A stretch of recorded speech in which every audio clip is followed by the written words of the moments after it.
Hello, Speaker. This is Corporal Ken Boniato with the Rhode Island State Police. How are you? Good. Hi, Corporal. How are you? Good, thank you. Do you have a few moments? Yeah, go ahead. Okay. I'm calling you on your cell phone. Is that right? Yeah, that's Okay. fine. Okay. As you're aware, I know that the Colonel spoke with you. We're reaching out to everybody that was in the House and the Senate during 2010 when the Jobs Creation Guarantee Program legislation went through the House and then was eventually signed by the governor. You're aware of that? Okay. Yep. And again, just to reconfirm, you nor anybody else within the legislature is a target of any investigation that we're doing. We're really just reaching out to everybody to do our due diligence and open up. Yeah, I know. You don't even have to tell me. All right, good. Okay. If I'm a target, you guys are off base. So that's, I know I'm not a target. And Very good. Well, with some people, it's just reassuring to hear that, even though they know they didn't do anything wrong. So we want to just make sure we put that out there ahead of time. Yeah, no, I appreciate that. But honestly, I'm glad that you're calling. I'd rather be able to tell people the investigation's ongoing. I spoke to the state police, right. And they're doing what they have to do, right. Because everyone has confidence in you guys. So, good. We appreciate the investigation. That's my perspective. Right. Well, we're certainly doing our due diligence, so you can. Yeah, be sure just so I have a record of this. Yes. What's your last name, Corporal? It's Boniato. It's Boniaiuto. Okay. And the first name is Ken. Yeah. Yeah. First name is Ken. It's Corporal. So. All right. What can I do for you? Call me Ken, please. Yeah. All right. So you're in the House of Representatives, and you've been there since when? I've been there since '07. I got elected in '06 for January of '07. Okay. And you represent Cranston. Is that correct? Yes. Okay. The whole city, or a portion of it, or? No, District 15. It's the western side of Cranston. Okay. District 15. Okay. And during your well, actually, let's start off 2007. Were you assigned to any committees in 2007? In '07, I was on judiciary. Okay. And how long was that? I believe I was on judiciary for that term, that 2-year term. Okay. And then the next year, I went to finance. Okay. I served 1 year on finance, maybe a year and a half on finance. So was that 09 to 010, or? Yeah, so 7, 8, I was on judiciary. Okay. 9, I was on finance. Half to 3/4 of 10, I was on finance, and then I became majority leader. Okay. Whenever that date was, I don't know the date. Okay, very good. Okay, so in your capacity on the Finance Committee, I'm aware that the Jobs Creation Guarantee Program came through the Finance Committee first. Is that correct? Yes, I'm not sure where I was when that came through. I mean, the records are the records. Right. See, what happened with that jobs creation, or the loan guarantee program, whatever you want to call it, right. It started off in the supplemental budget. Okay. And I'm not sure if that was being put together while I was on finance, or I was already majority leader while that was being put together. I don't know. You'd have to look at the dates and see where I was, whether I was leader or not. I don't remember working on that. I mean, my best recollection is that was Steve Constantino's baby. He was working on it, and it was originally, I know it was in the supplemental budget, and that got returned by the Senate. And then while it got returned by the Senate, I think the chairman pulled it out and made an individual bill that ultimately got passed on the House floor. Okay, so when it was in the budget, was that when it was the funds were kind of capped at $50 million? Do you know? I don't know. I don't think so. I mean, okay. My best recollection would be that bill was originally in the budget. Okay, with that full $125 million. Yeah. Okay. Yeah. All right. I believe that was originally in the supplemental budget. I'm not positive, but if you asked me to bet, I'd say 80%. I'm sure it was in the supplemental budget, and then like I said, the chairman pulled it out and made an individual bill. Okay. Now this is what I know this from after experience. I mean, we voted on it on the House floor, so I know it was pulled out. I know it was the chairman's bill. I didn't have discussions about that with them as that was going on. You just educate me. This is just more for my own personal knowledge. Why would it not pass? Why would that portion not pass in the budget? But if it was pulled out, the budget being sent back had nothing to do with that. Oh, okay. Okay. It got sent back because, according to the Senate, they didn't like the reimmunization of the pension. Oh, okay. All right. And the added cost. What they really didn't like is the cap on the pension COLA. I gotcha. Okay. So it was a pension issue that got the budget rejected. It had nothing to do with the loan guarantee program. But when the budget got rejected, and once again, my best recollection, because I don't remember how much time between when the budget was sent back and thereafter it had to be reworked, and when the bill was passed on the House floor. I don't remember, and as I'm recalling this for you, I'm not sure why we didn't just amend the budget and just send it back. So I could be half wrong, Corporal. Okay.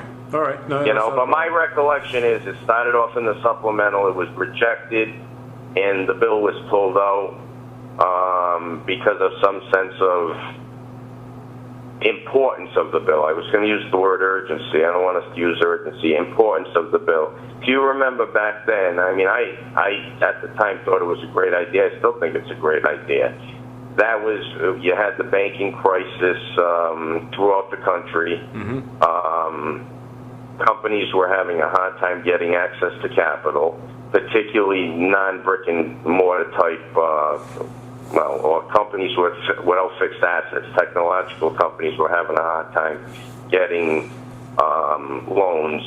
So this was a means of getting companies access to capital, preserving jobs in Rhode Island at a time that the nation was having a very hard time with access to capital. So it seemed like a good idea. I think it was a great idea.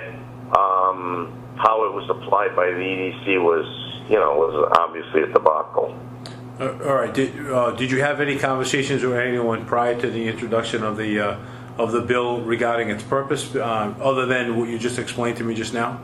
No, absolutely not. Okay, so the conversation never came up with anybody regarding an interest in 38 studios coming to Rhode Island and potentially using.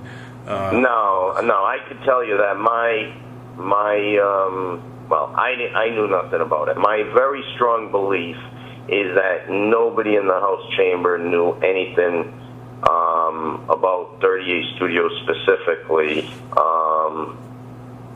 except, absent a rumor here or there, but nothing specific to that legislation, except if you force me to guess, which I probably shouldn't be doing, but I would say Speaker, the former Speaker, and Steve Costantino. Okay. Okay, well, that's fair to say. Now, have you personally, as the Speaker, have you reached out to everybody in the House that is there now, at least that was there back in 2010, to ask them individually? No, I have not. I know the dynamic. Are you asking how do I know nobody knew? No, well, I was just wondering if you, on your own, as the Speaker. I never did, because my belief is, at the time, I remember Steve Costantino, and I never talked to him about whether he knew, by the way, so this is just my feeling.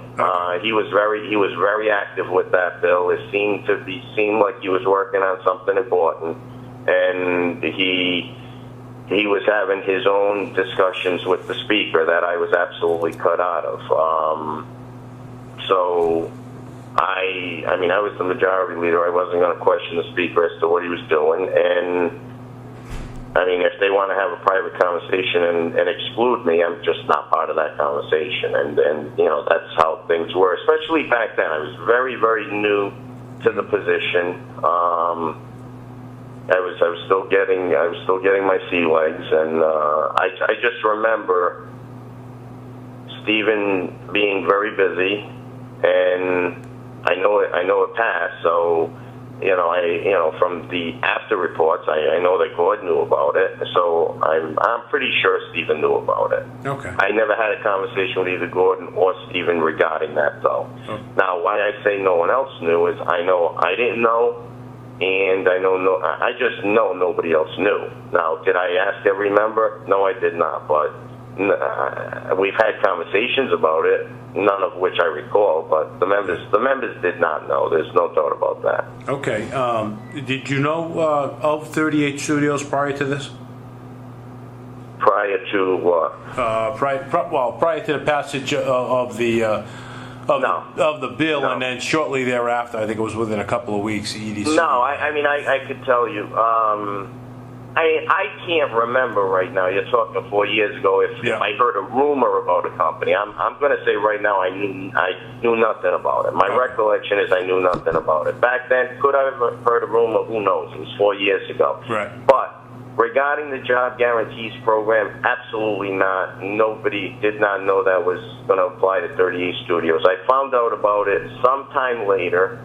You know, whether it was weeks or months, I don't recall.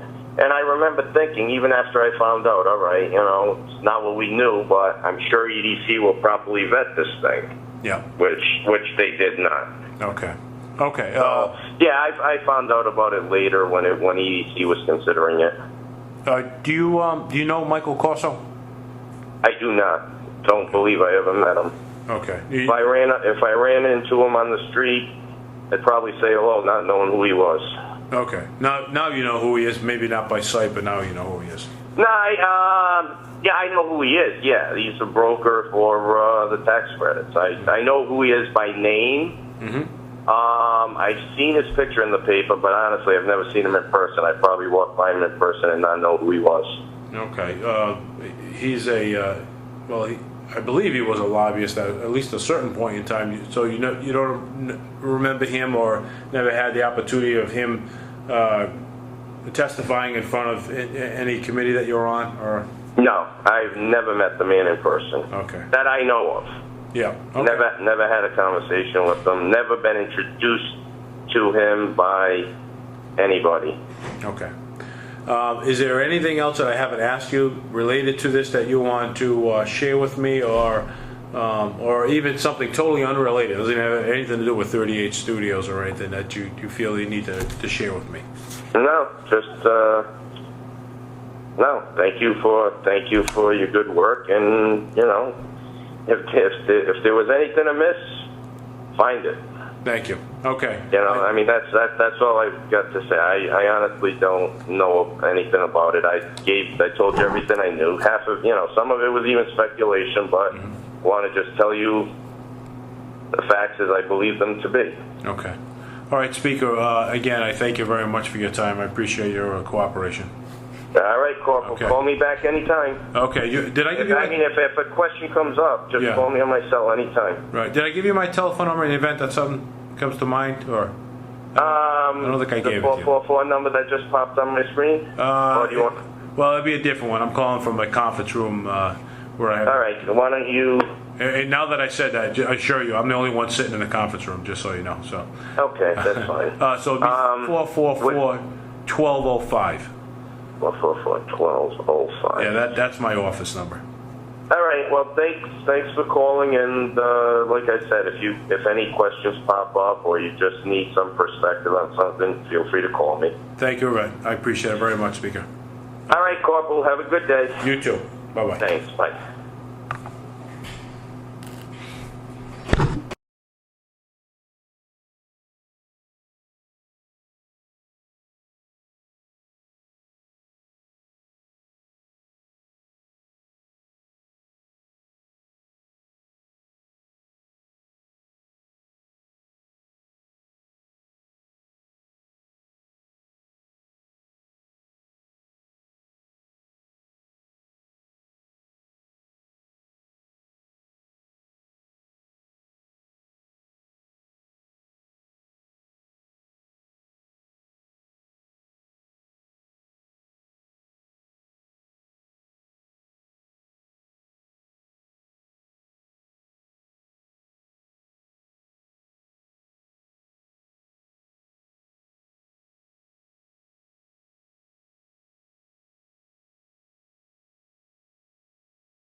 board had a reasonable understanding. When I say reasonable understanding of the risk, you and I can sit here and say we have an understanding of the risk, but until it takes place, that's when you really find out if you understood it.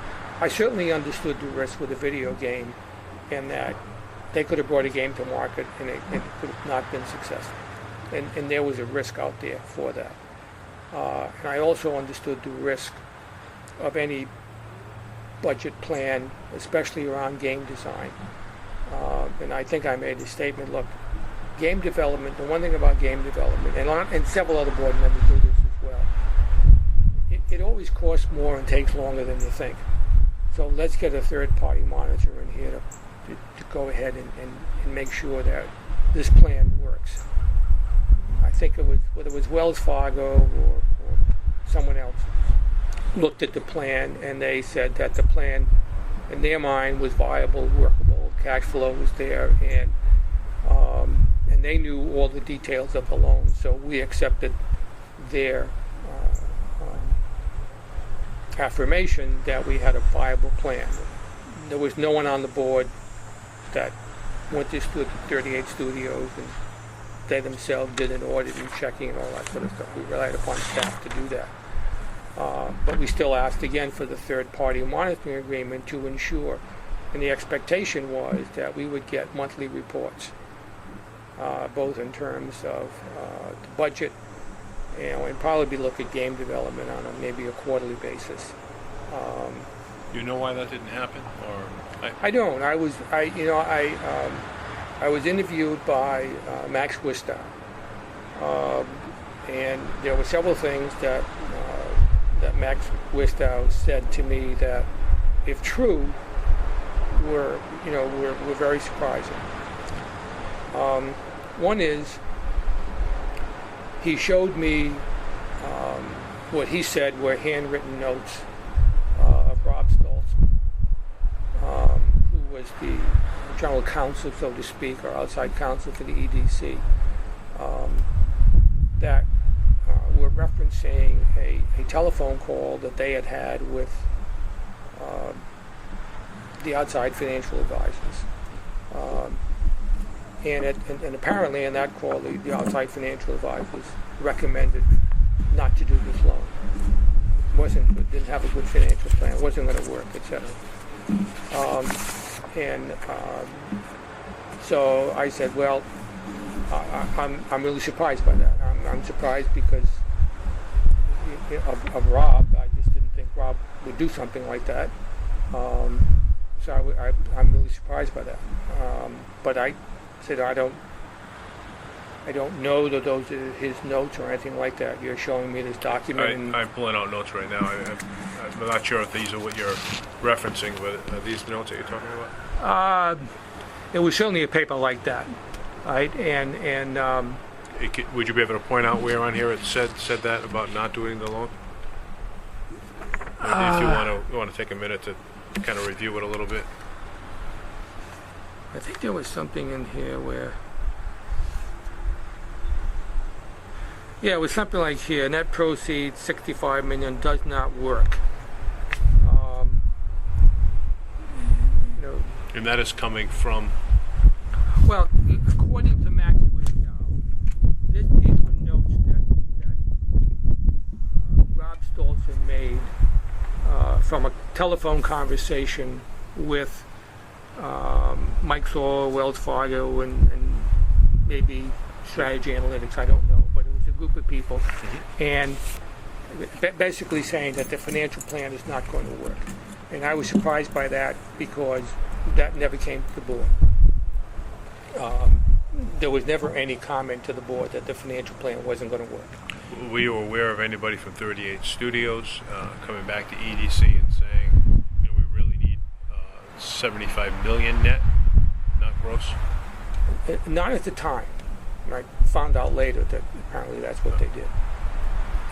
The two other things that, so that was one. The other thing that surprised me is that there was no third-party monitoring agreement in place.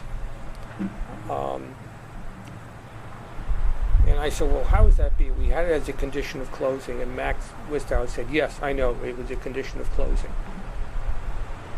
And I said, Max, now I'm having trouble with this because it's sort of like law 101.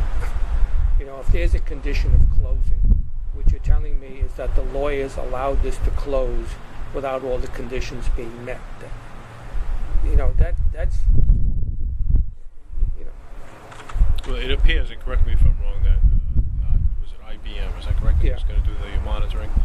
That there was a contract with them, but they wouldn't report directly back to EDC. They'd only report back to 38 Studios. Is that correct? Is that the way you understood it? Well, I heard about that later, right? And there was also this comment that 38 Studios was worried about confidentiality, and my response to that is, that's BS.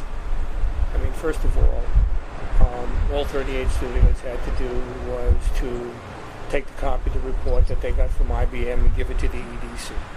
Or you tell you just say, look, either you make sure that we get a copy of that report directly from IBM, you tell them that, or you're not going to get the money. And that would have ended that. And the other thing is confidentiality.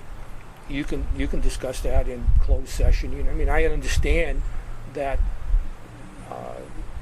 they certainly didn't want the world to know where they were in game development on their MMOJ, because that would clearly be a competitive issue. But you didn't have to make that public information. All you really wanted to know is, was it on target, and were they managing the budget?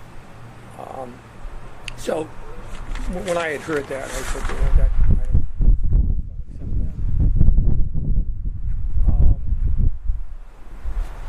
So the fact that we didn't have the third-party monitoring agreement, the fact that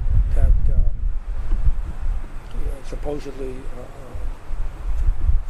Stahl and staff were told that this was not a viable plan, was not something that came to the board. And the other thing that was surprising to me, if I remember the numbers correctly, I think the actual amount of money that 38 Studios got was something like $47 million. And I think they got 22 of it during the time that Governor Kachiri was governor. I think the other 25 came afterwards. And it just sort of surprised me that the new administration was really upset about this, didn't want to do it, didn't support it or anything like that. Why weren't they looking every month, and why do they give money? Because one of the requirements of the later round was to have a formal distribution agreement with EDC for the game, with EA for the game. I believe that's correct. And I'm told by Max Witzow that they did not have a formal agreement with EA, but they were still given the money.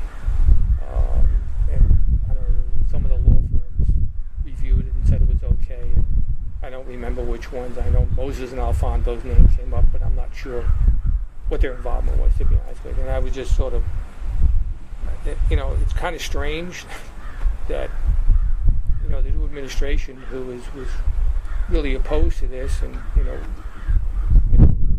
wouldn't be looking over their shoulder 24 hours a day, 7 days a week, and and if something went wrong, they wouldn't have dealt with it. So I was surprised by those three things.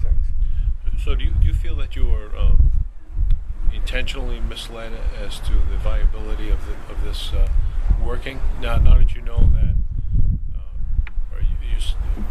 I think you stated that you knew that they weren't going to get the full $75 million, but you questioned director and executive director of the EDC, and they were confident that the amount that they were going to get was going to work. But now you see other documents, even though we're Monday morning quarterbacking, you're seeing them later on, that actually they had knowledge that it wouldn't have worked. You felt like you were intentionally misled? Yeah, I've been asked the same question by Max Witzow, and I'll give you the same answer I gave him.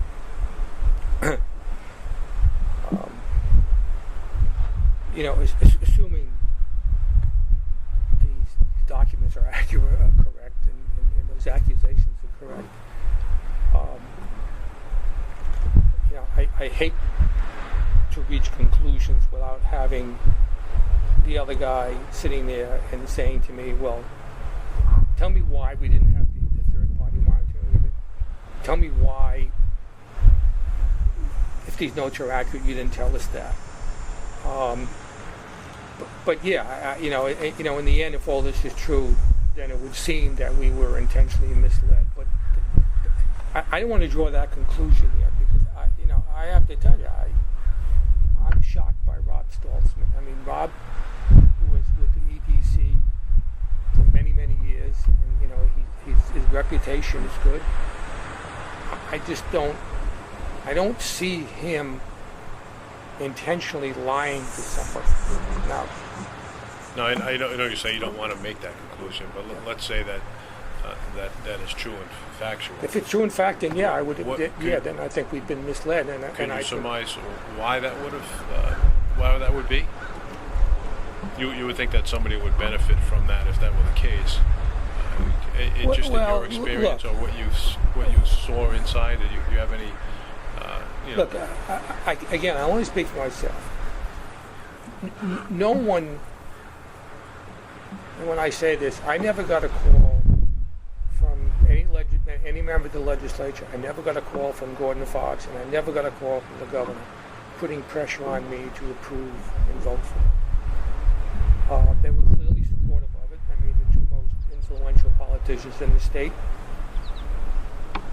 put forth a piece of legislation to give them $75 million. So, I mean, we certainly were aware of it. And we were certainly told by Keith that if we did not give the loan, and we're going to give that money to somebody else in some different form, that was going to upset the speaker. That's as far as it got. But I never got a call from any of those people saying, look, you should do this, you need to do this. And why would that make a difference to you or to anybody on the board if the speaker was upset? Well, I'm not saying it did make a difference. I'm just, I'm just telling you that's what he said. The idea was because we were sitting there at one point in time saying, there's a $150 million loan, loan guarantee. $75 million to one group is too much. And that's when he said no. The intention of the legislature was to do $75 million program and $75 million for 38 studios. Now, if the legislature passes legislation to do that, that they have I won't use the term right, but that's what they do. And if we're not going to, support that, it isn't that because an individual personality is upset. It's that, wait a minute, the legislature wants this $75 million to go here, not there. So, even if you believe it was extremely risky. Well, that's if somebody wanted to say, look, we can't approve this loan. It's too risky. We don't think we should approve the loan. Then that would have gone down some course of action. Or whether the legislature would have said, well, okay, reduce the loan amount. Okay, go give the money away to somebody else. Who knows what would have happened.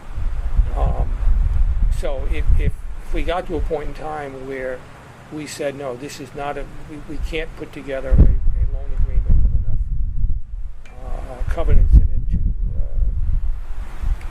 to have a reasonable degree of protection for the loan amount, then the EDC and the legislature would have had to figure out what they want to do. So it's not a question of somebody saying, well, gee, the governor's going to be upset or the speaker's going to be upset, and that's why we did something. But, quite the contrary. I don't think there was ever a time in the meetings that I attended where anyone put any undue pressure or anything like that on people to do that. The comment regarding Fox was early on in the context of, look, we asked for a $75 million package. They added 75 for 38 studios. You can't just take that 75 and go give it to somebody else. That's going to upset the speaker because they specifically passed the legislation for that. Now, you read in the paper after that legislatures are claiming they knew nothing about it and got in there, and that's way out of my league. I don't know what happened there, but we were told specifically that's what it was for. We discussed the risks. We put together a loan package to make sure that they had a financial plan, and we relied upon staff to do that work and present it to us. We had consultants telling us that they reviewed it and they supported it. We asked for a third-party monitoring agreement to ensure that the plan was being adhered to. And quite frankly, when 18 months later they went bankrupt, I was surprised, but as I read more about it, I wasn't surprised because no one it appears no one was providing any oversight during the time frame, because there is no reason that company had to go bankrupt. Now, if the game came to market, whether it would have been a successful game or not, that's anyone's guess. Now, going back to the reports or the risk assessments that you rely upon that were done by EDC employees, do you actually physically see those, or you're just relying on the feedback from the director? There were slide presentations made. There were a lot of slide presentations made. I can't just recall every single slide that was up there, but no, there were slide presentations made. Absolutely. But you didn't actually physically see like a report by an EDC employee that just strictly does risk assessments on loans for EDC. You don't actually see his report. We did not get that. No. Do you know a gentleman by the name of Sean Eston? No. Okay. Is he the staff guy for Saul who was against? Right, correct. I don't know him. I don't know him. Mm-hmm. If he was sitting here, I'd look at his face. I'd ever see him in the board? I don't know. I'd have to see his face, but I don't know him. So, and he. Were you aware of his conclusion of his report or his investigation into the feasibility of this? Were you aware of that prior to the vote? Did anybody come forward and say, we still want to do this, but... No, the only person the only two people who made, the only two staff people that I recall making presentations were Mike Saul and Keith Stokes. And most of the presentations were made by Mike Saul, because that was his job. He headed up that group within the EDC.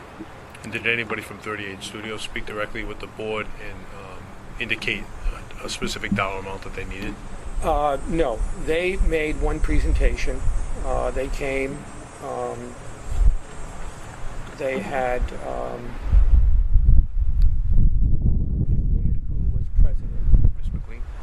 McLean?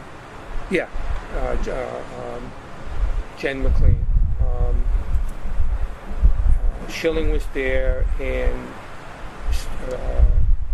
a couple of members of the board, two of whom I was very familiar with, although I didn't know them personally. One was the author. I'm actually going to pull out Salvatore. He did a lot of work for Hasbro. We have a group out in Seattle called Wizards of the Coast. And he writes all the stories and has published several books, a number of books for us. So I knew of him. I actually had never met him until he came to Rhode Island, but he had his outstanding reputation, and he was writing the story and was on the board. The other guy was a toy developer, McFarlane, Todd McFarlane. Yeah. I was very familiar with his work because he was in the same. He was in high-end action figures, something called Spawn. So I was very familiar with him, and actually had met him years and years ago when he was looking possibly to sell his company. and we looked at it. So we certainly,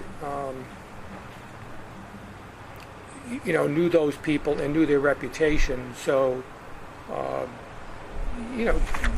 Scituate Foods had some quality people putting this together, and So they had. is it fair to say that you were impressed with them? No, I'm not impressed. I mean, when I say impressed, Or confident with their abilities? I was comfortable with the people they had there. I knew the reputation of those people. I mean, I knew Salvatore. I mean, look, when you're doing a video game, it's all about the story, as well as the graphics and the action and that sort of thing. And I knew Salvatore was a great storyteller and was very successful. So I was confident that he would write a good story. Doesn't mean he's going to be successful, but he would write a good story. And I knew that McFarlane, in terms of designing the characters from an artistic point of view, was very, very good, and they would do a good job in that. But the comment I made, one of the board meetings is, look, there's no question that Steven Spielberg's a hell of a movie director. But he doesn't hit a home run every time. I said, so even they have quality people, they have good people there, and they know what they're doing. But that doesn't guarantee success. But certainly, if they had a bunch of no-names, I might have asked at that point in time, depending upon the nature of the presentation, for somebody to go back and give me a bit more information of who these guys are. But I knew of Salvatore and McFarlane, so I knew they were quality people in terms of what they were doing. So Schilling had put together a good team, and Jen McClain.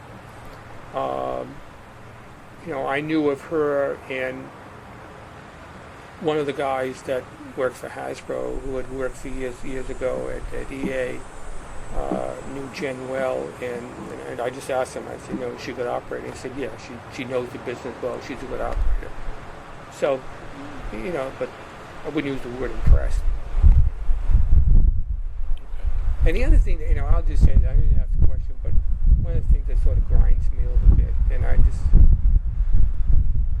again, I can't climb into the heads of the board members, but I know these people, you sit around the board. This wasn't about Curt Schilling.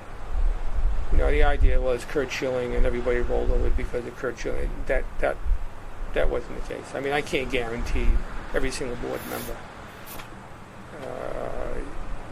felt that way, but the vast majority of people, all the ones that I talk with, this had nothing to do with Curt Schilling. That he played for the Red Sox. We weren't mesmerized by him or anything like that. I mean, because a lot of the people on that board had over the years been involved and met lots of people who would be in the category of that sort of category. I mean, Tim Babineau runs a hospital. Meets a lot of people. Shivan Subramanian runs FM Global. Choquette running Gilbane. I mean, that wasn't the first time they met a baseball player. So they're not. They weren't. Blown away with that. So you feel comfortable that the decision or the vote in favor of the loan was really based on the benefits versus the risks, and you felt that if this thing did take off, the risk of the there was benefits a lot certainly outweighed the risks. Everybody at that point in time, and I don't look. I've read some of the stuff in the paper about the tax credits, and somebody who's friends with Fox was representing 38 studios for tax credits, all that stuff. We never knew about that, and not. Do you know about the relationship or the tax credit? Well, I'll get to the tax. Certainly know about the relationship. I'll get to the tax credit in a minute. We were doing this in the depth of a recession. People would. I don't want to use the term desperate, but we were looking for ways to try and get something going in the state of Rhode Island, and certainly the city of Providence, if possible. And I think everyone was looking at, here's an opportunity to going to bring in 300-400 high-paying jobs, and can we put together a program here that is risk associated? There's no question about that. but let's put together a program and monitor that risk and mitigate it as much as we can. But there's 300 or 400 jobs here. Now, yeah, several of them, maybe, I don't know, 100, 150 were going to be moving from one state to the other, so it wasn't like we were taking a bunch of people off the unemployment lines. But there are a lot of other people that he hired that were new employees. And so I think that was, from my perspective and from the board's perspective, the driving factor. That this was going to create some jobs and an opportunity to maybe get something going. The whole cluster thing, look, that would be, that's icing on the cake if it happened. But that, I think, is what was driving. In terms of the tax credit, I'm not sure if it was myself or somebody else. I know I asked it one time, and somebody would have asked it beforehand as well. Okay, are these guys also entitled to tax credits on film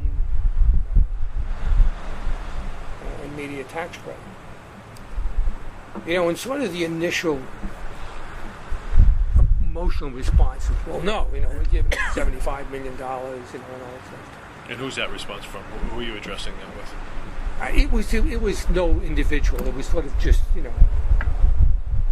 I don't want to say that it was during one of the it wasn't meetings? It was in one of the it wasn't somebody said that, look, we have looked and specifically said yes or no. Is it the tax credits were they weren't going to go get more money from the state on the tax credits and that sort of stuff. And then I said well, hold on a second. If a company goes, if Hasbro goes to the bank and borrows a couple of $100 million to run its business and it spends it on R&D and we qualify for the tax credit, we get it. So if 38 Studios borrows $75 million, they got to pay the bondholders back. We're sort of the guarantor and insurers, but we didn't write a check to them. I said, so why wouldn't they be entitled to that tax credit if in fact they qualify?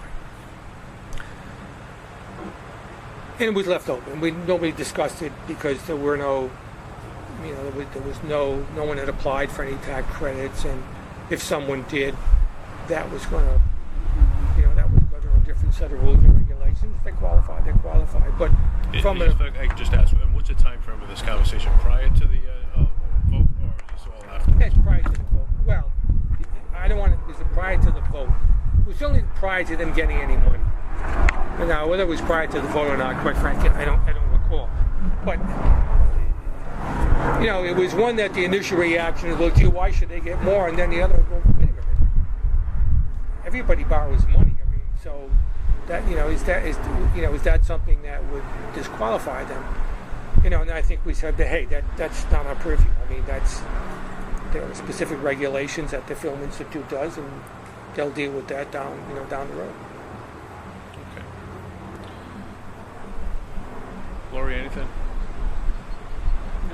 Anything else you think you want to tell us about or talk to us about that we maybe haven't asked, something important that you think you would want us to know? Or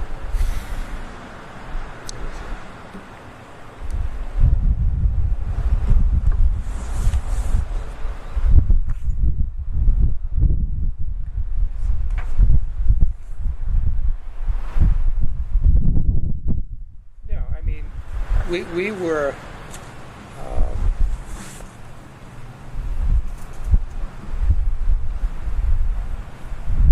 we were not aware. I wasn't aware personally, and it was never discussed at the board. I'm assuming no other board member wasn't aware of any relationships that this fellow Corso had in terms of film credits. We were not aware of staff, or some members of staff recommending not to do this loan. We were never advised by either counsel or any of the financial advisors. Never heard a recommendation against the loan from them. And again, was very surprised that we didn't have a third-party monitoring agreement, or we never got. Now, maybe there was one in place, but they never got the reports and all that sort of stuff. I mean, that just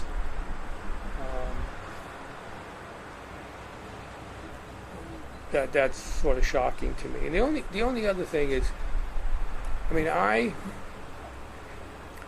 never went to a board meeting in 2011 while Chafee was governor, and I think shortly thereafter,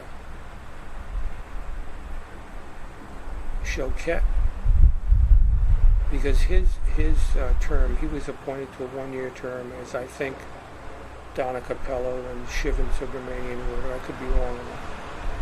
And they were not reappointed. But I had, bumped into, directors and when the bankruptcy or the thing sort of blew up,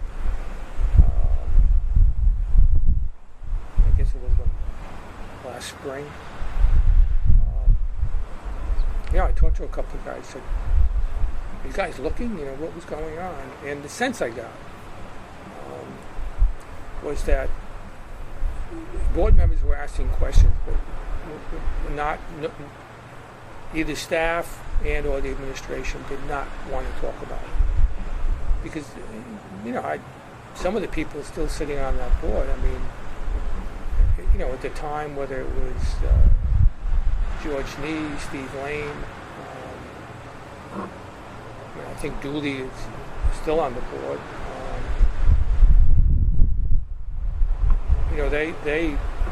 My sense is that they were surprised, and I was surprised that no one was looking on a monthly or quarterly, at least a quarterly, but monthly basis at cash flows.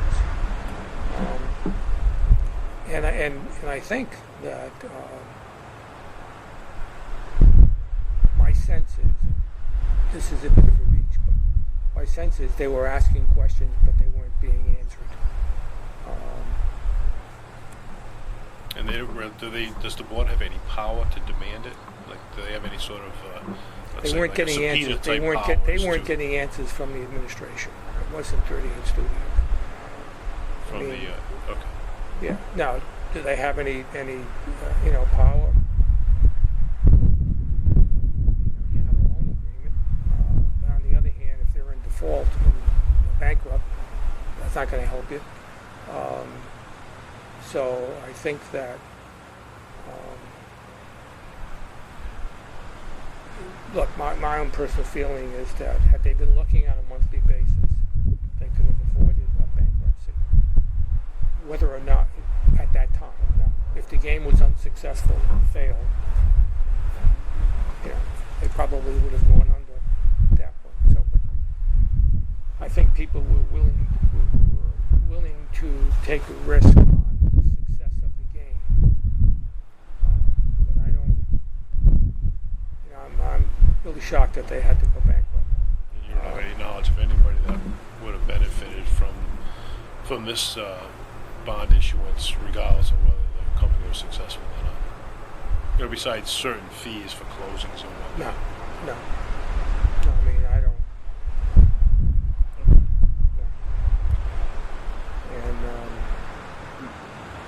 Okay. No, I don't. Well, we do appreciate your time very much. All right.